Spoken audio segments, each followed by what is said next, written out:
Alright, so this week I originally picked 3 papers, but I guess you only signed up for 2 of them, so we're going to talk about 2 of them. And the 3 papers were, 2 of them were really about repair, and one of them was only tangentially about repair, but not really.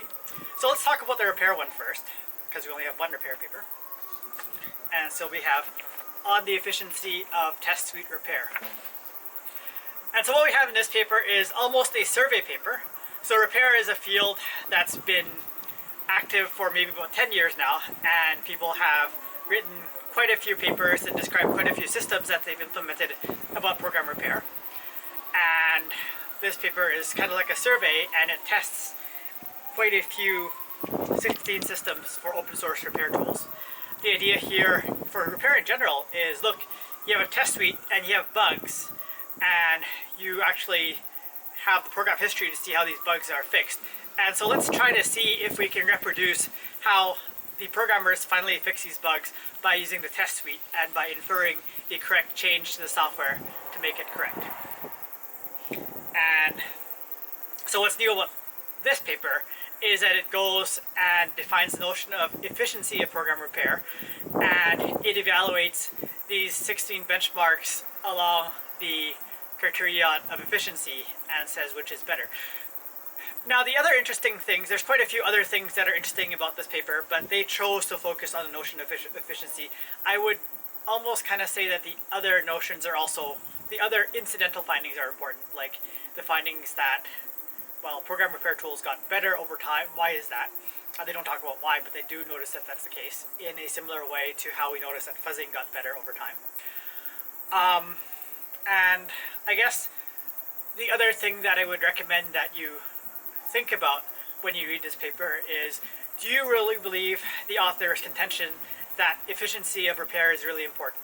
And think about what they say when they talk about, they're like, okay, you can't use time as a criterion, running time, to evaluate these repair algorithms and compare them to each other. Do you believe that? Alright, so that's what I have to say about repair, and I'm sure we'll have an interesting presentation about that too.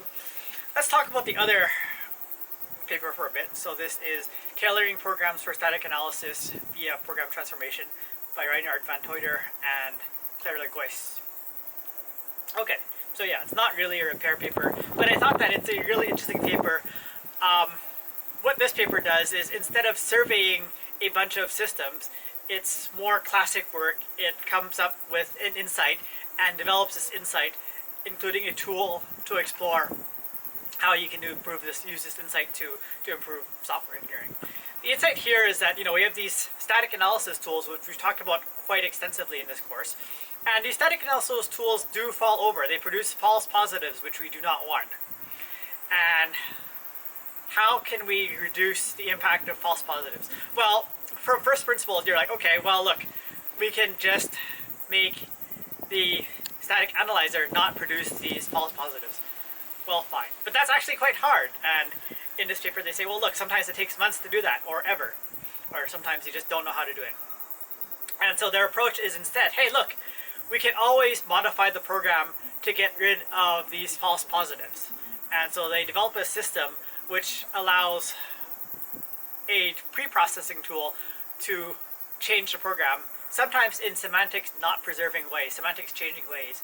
And then after you change the program this way, hopefully, okay, so it won't produce a false positive, and hopefully it doesn't change the program in some sort of way that now gives you a false negative. Okay, so I enjoyed reading this paper. Simple idea, uses tooling that's pretty easy to understand, and is actually useful in making other tools useful as well.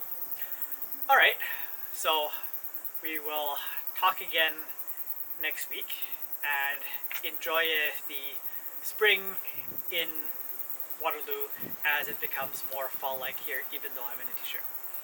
See you soon!